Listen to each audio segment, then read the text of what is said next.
What's up, folks? It's Josh back here. Tonight we're going to be reviewing SummerSlam 2001. I'll have one more of these reviews next week. We've been going through them week by week. Today it's August 19th, 2001, San Jose, California, SummerSlam 2001. If you remember, this is during the whole invasion angle that the WWE had going on, that I felt was poorly booked. I didn't think the right guys got used. I think WWF pretty much just buried everything that WCW had done. But that does not mean that this is not a good pay-per-view. I thought some of the matches on this card were good. There were a couple that were bad that I just didn't care about. But let's get into it, shall we? Let's open up the show with the Intercontinental title match. We have Intercontinental Champion Lance Storm versus Edge. This was a good match from what I remember. Good wrestling match. Edge would pick up the win. Christian would interfere. But Edge would pick up the Intercontinental title after this match. At the time, Christian and Edge had their little jealousy thing going on, where Christian was being real goofy, but Edge ended up winning the Intercontinental Championship over Lance Storm. Both these guys put on a good match. Lance Storm's got to be one of the most underrated wrestlers ever. But good match to open up the show with, I thought. Six-man match. We have Spike Dudley and APA versus the Dudleys and Test. This match was decent, but it was one that really didn't care about. There's really nothing to talk about in this one. I mean, the Dudleys and Test will pick up the win. I really never understood why Test and the Dudleys work together on this, but hey, it is what it is. We have the Cruiserweight, Light Heavyweight match. The winner gets both belts. We have X-Pac versus Tajiri. This was a good match. I definitely thought it should have been better. X-Pac, of course, would pick up the win. Somebody interfered in this match. I think it was Shane McMahon that did. But X-Pac will pick up the win over Tajiri. Solid match. I can't complain about it. Rhino vs. Jericho was another pretty good match. Stephanie McMahon had been trying to find somebody to beat Jericho, and she thought Rhino was the one to do it, but Rhino wasn't the one to do it. Jericho would pick up the win. In a pretty solid match, I thought. Probably the best match of the night was a ladder match for the Hardcore title. We have RVD versus Jeff Hardy. Jeff Hardy being the Hardcore champion, but we're bringing RVD in the company during this time. These guys would sacrifice their bodies. They would take sick bumps, bump all over the place.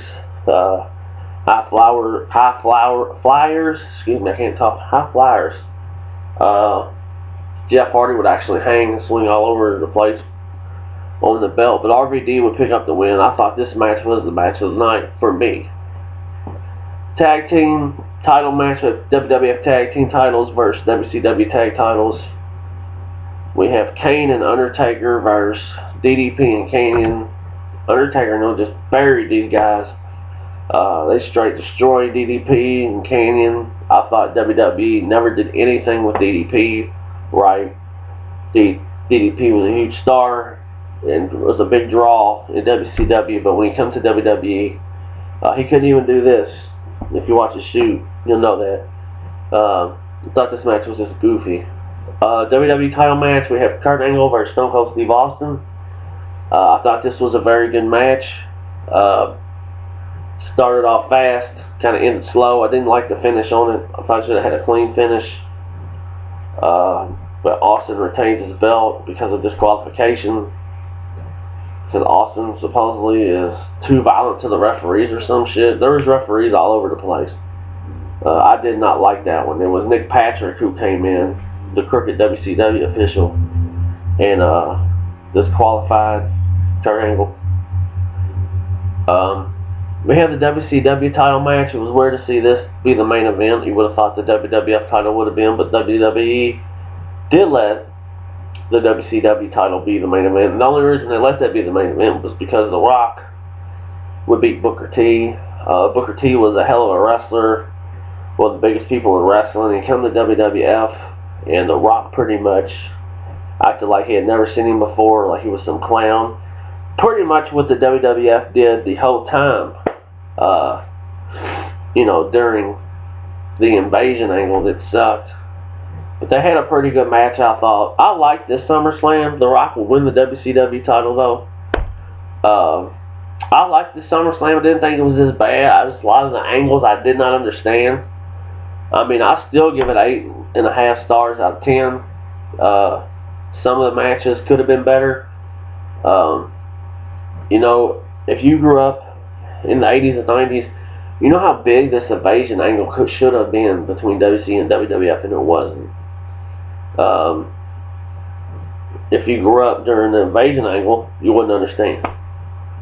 But I still thought it was a decent SummerSlam. Don't get me wrong. I just want to give a short review of SummerSlam 2001. I'll be back next week with SummerSlam 2002. We got the Go Home show for all this money. Should be good stuff. But I just wanted to come on here and do a short review of SummerSlam 2001. Decent show. Could have been better. Until next time, guys, y'all be careful. Peace.